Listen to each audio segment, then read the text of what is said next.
We will welcome some of the United legends who are in the room tonight, or have at least got a red connection. That'll come up in a short while as well. However, before we do serve dessert, ladies and gentlemen, I'm going to ask Mike, as promised before, to say a few words and also to introduce a wonderful, wonderful video of his dad, Michael, interviewing Sir Bobby. But in the meantime, please give a nice welcome to Mike Parkinson. Thank you. Thanks very much indeed. Thank you. In 2007, my father was in the last season of his talk show. I was producing it. In fact, my claim to fame is I was the man who killed the Parkinson show. Not really. He'd had enough, but he wanted to make sure that the list of guests on that last series suited his final run. And one of the people he really wanted was Sir Bobby, because he knew that Sir Bobby was writing an autobiography. And it was an autobiography that, for the first time, Bobby would talk about that event that scarred his life, that defined his life, but also talk about a career of being, in my father's opinion, and the opinion of many people here, the best footballer that England ever produced. The problem is that Bobby, as you might well have known, or Sir Bobby, is an incredibly modest man, modest to a fault. He doesn't seem to understand why people rate him so much and the effect he has upon them. So when we made the call to Sir Bobby, he deferred and said, no, I don't really want to. And we kept pushing and kept pushing. And it was not just modesty, it was also the fact that you realised that he was still suffering the trauma of what he went through at Munich.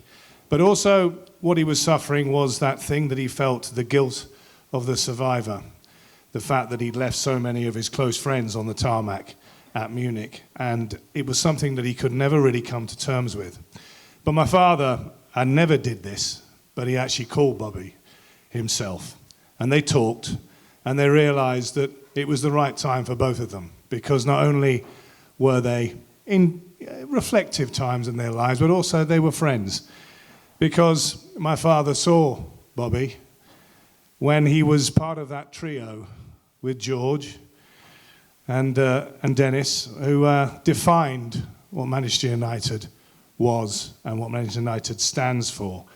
And he was there in the stands when he saw that happen. So he was a fan and a friend, and Bobby felt reassured. And he came on the show.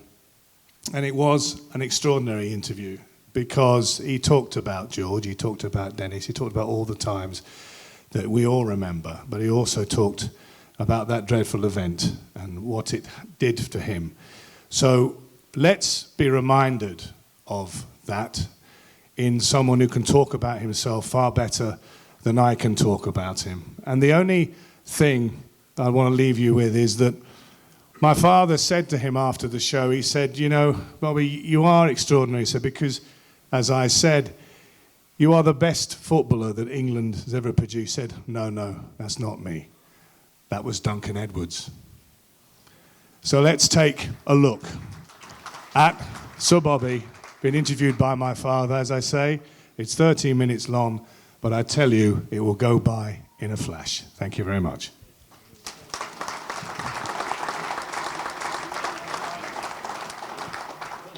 True sporting hero. He survived the Munich air crash to help Manchester United and England to glory. A teammate said his story is the best in English football. As sporting heroes go, he makes the present bunch seem imposters. Here's a reminder of a truly great player in action.